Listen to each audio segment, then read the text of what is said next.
Hey everybody, welcome back to part 3 of Kerbal Space Program on the Let's Play Leek. I'm John as always, and today we are going to escape the atmosphere, not because it is easy, but because it is hard, and we will do it by the end of this video.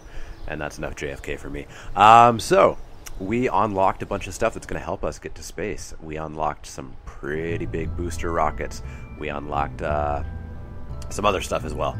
We're going to go with our usual command module, and for some reason I'm going to need to figure out how to set the Let's Play Leek logo as our default flag, but I'll figure that out at another time. So we've got our module. We of course need a parachute. Why can I never find the parachute? It's a utility thing. There we go.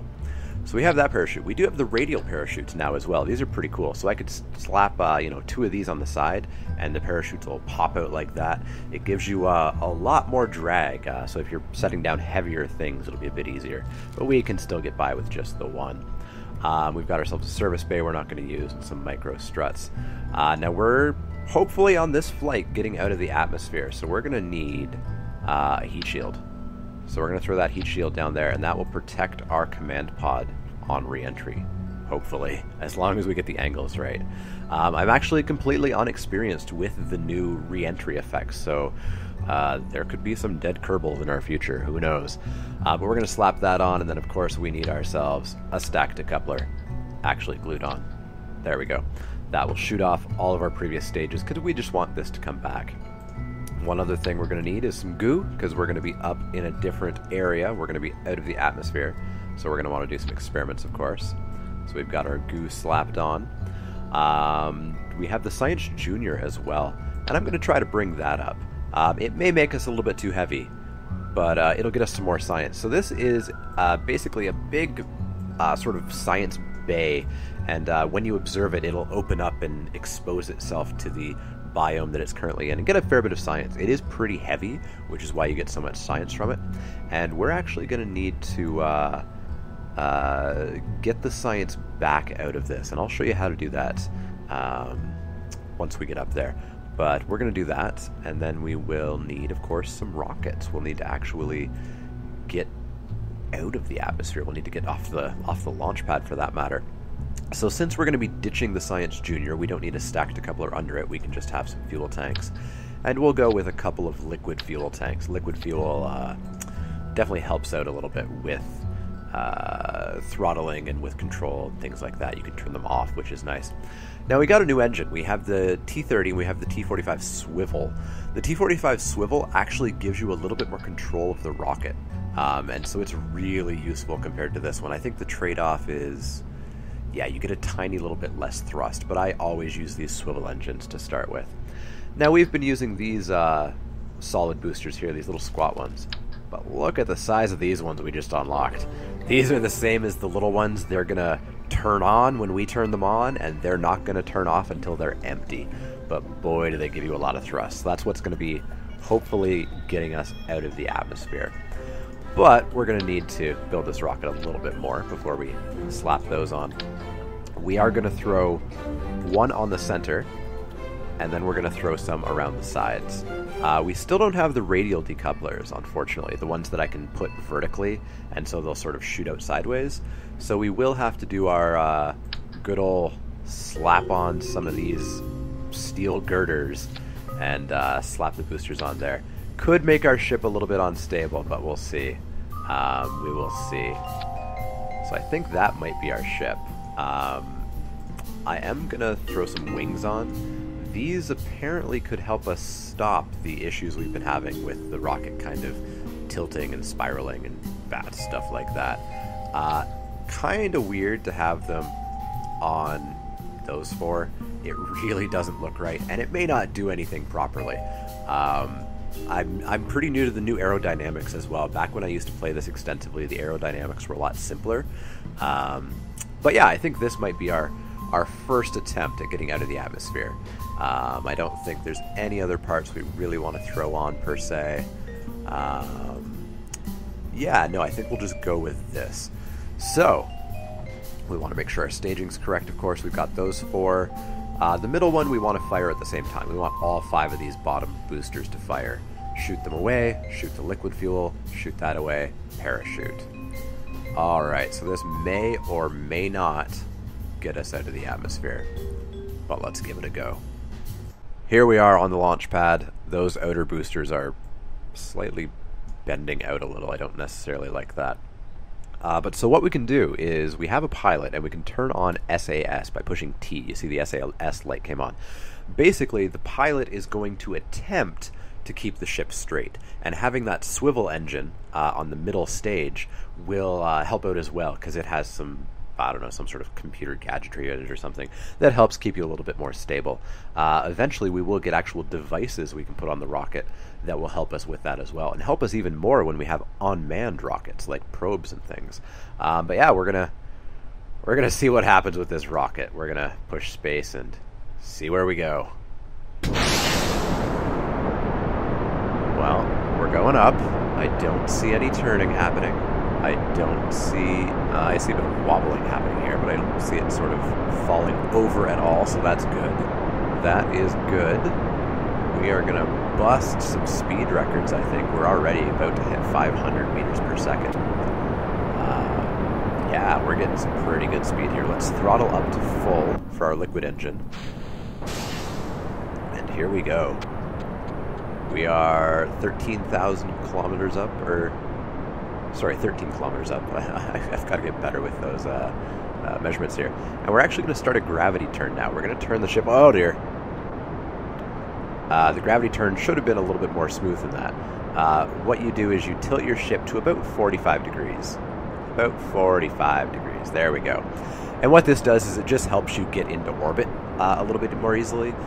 You're already going sideways a little bit more. It just cuts down. It makes for a more efficient ascent. But we've finished up. We have gotten pretty darn high. And we've also, I believe, if we check our contracts, set a speed record, set an altitude record, set an altitude record, set a distance record. Maybe we didn't accept the atmosphere record, or maybe we already did, but we are clearly out of the atmosphere now. We are still going up at a fair bit. If we check, we can actually see our apoapsis. This is the maximum height we're going to achieve. We're going to be up 143 kilometers. That is solidly out of the atmosphere. We wouldn't even orbit at this height usually. We would orbit something closer to 80 kilometers, maybe 90 kilometers, maybe 100. 143 is very high. We are going to be landing considerably far away from the Space Center. The Space Center is where we started on the left there, and we're going to splash down in the ocean somewhere. But with us being so high up, we can do some experiments. We can check the goo. The goo seems to have clumped into a sphere. It also appears to have become brittle because we are in the space near Kerbal. We will do a crew report. It seems we are very much in space right now. The sky seems to be mostly below us. We'll keep that as well. Let's observe the material bay in the Science Junior. The microgravity has greatly affected the growth of crystalline structures. Loose objects are also flying around the bay in a very messy but fascinating way. So we'll keep that as well. So now what we're going to try to do is get the science out of that Science Junior, because we're going to be crashing down. Well, hopefully not crashing down. Lightly, gently touching down with just this command pod, which means the Science Junior is not going to be there. So we have to EVA Jebediah Kerman and discover that we didn't upgrade the astronaut complex, so he can't actually leave the ship. So we're going to have to do that on a different mission. We are going to just lose the science data from the Science Junior. That's rather unfortunate.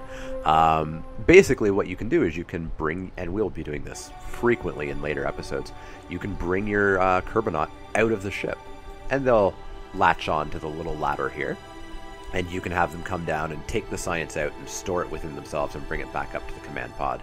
But of course, we're obviously going to need to upgrade the astronaut complex at some point. But we're just floating here in space. We've used up all of our fuel. There's not much we can do, so we're going to speed up time and come back down to Kerbal. And there we go. We've come back down pretty fast. As we get into space, we can speed up a lot more than 4 times. We can speed up to something like 100 times, or maybe even 1,000 times. Wow, we finished a lot more contracts over here. Distance record, distance record, distance record, distance record, altitude record. There we go. We escaped the atmosphere officially. We got a whole bunch of money for it. That's a lot of contracts finished. So we're going to jettison all this extra stuff, and unfortunately our Science Junior, goodbye, there it goes. And we're going to aim our command module to be, it's just going to fly with us.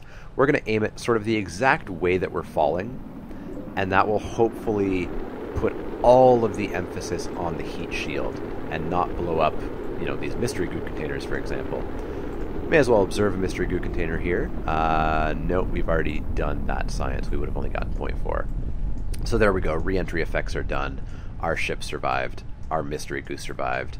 And somewhere far below us, our Science Junior is going to explode miserably. So we'll speed up a little bit till we get a little bit closer, and then we will deploy our parachute. So we escaped the atmosphere successfully. We lost a lot of our science, but we should be able to get some science out of this mystery goo container on the ocean of Kerbal, and that will be something. And we'll splash down nice and lightly here. Not a problem. Let's observe our mystery goo. The goo escapes into the water, so we observed it briefly, but now it's gone. And we can do a crew report, I believe. I don't think we've done... Or no, we did one up top. I think we can EVA here, though. We can EVA on the surface of Kerbal. And so there's our little Kerbonaut. And he's going to let go and come out into the ocean. He looks kind of like he's dead, but now he's swimming happily. There he is. There's Jebediah. So I believe he can do an EVA report. Yes, he can. I don't think a spacesuit was entirely necessary to get here, was it? Not terribly, but we don't have boats yet. So the trick here, of course, is trying to get back into the module from the water. It's not always the easiest thing to do.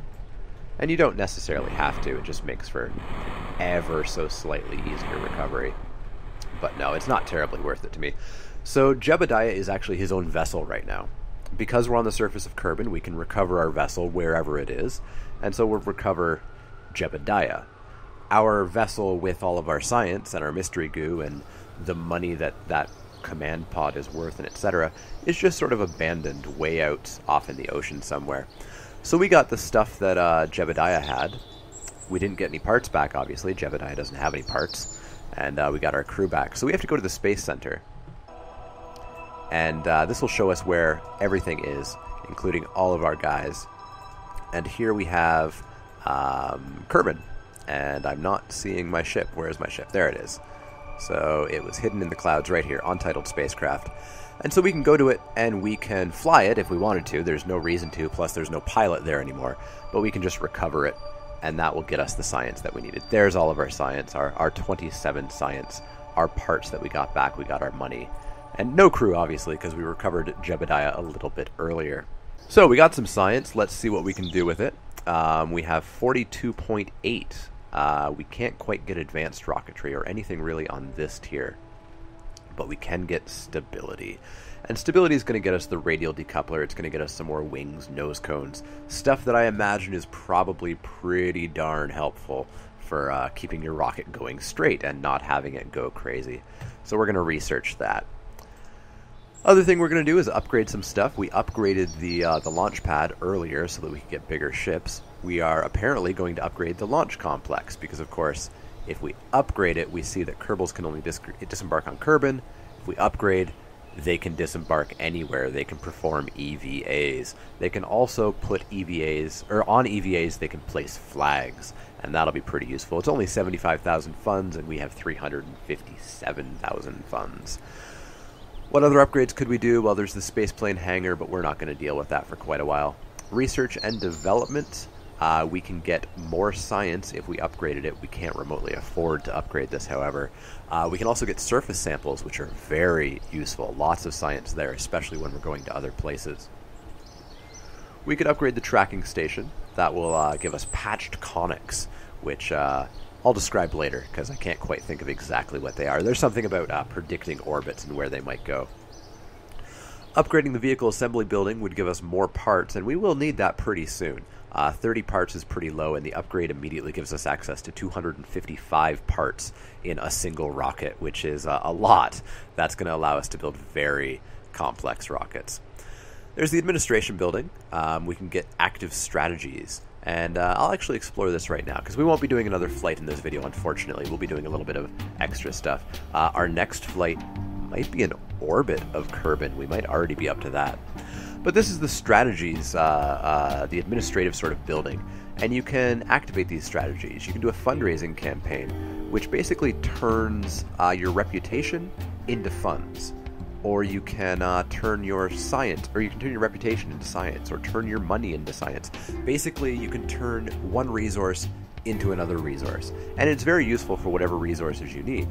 Right now, I really, really, really want science. I want to have so much science to unlock all of those parts. What I don't care about too much is probably reputation. So we're going to do an unpaid research program, and we're going to dedicate, well, we can only do 25% commitment, but we can send 25% of our reputation gains into science. And that sounds pretty good to me. Lots of science. So we accept that strategy. Yes. And that strategy is now active. So 25% of our reputation gains are going to turn into science. So we get 1 science for each 2.436 reputation that we gain.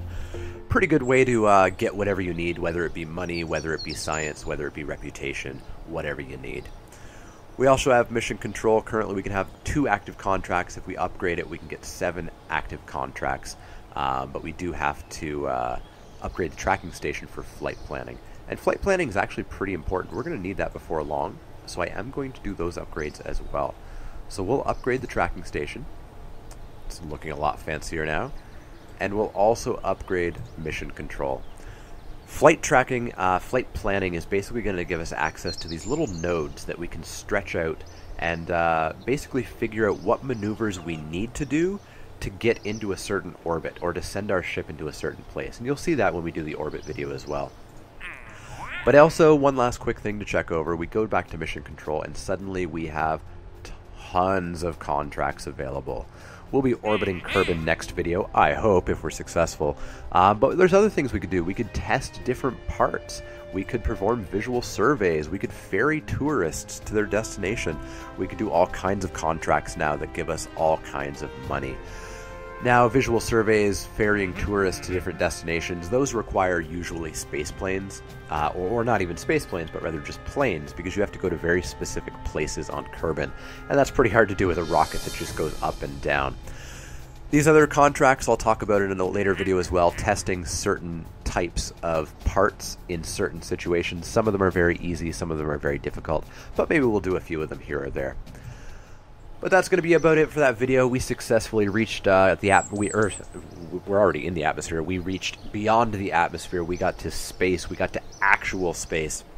We got very solidly to space, 143 kilometers up. I believe all we needed to do was get to 70 to beat the contract. But yeah, next video, we're hopefully going to be going into orbit. We might test some parts, and we're going to start getting more complex rockets.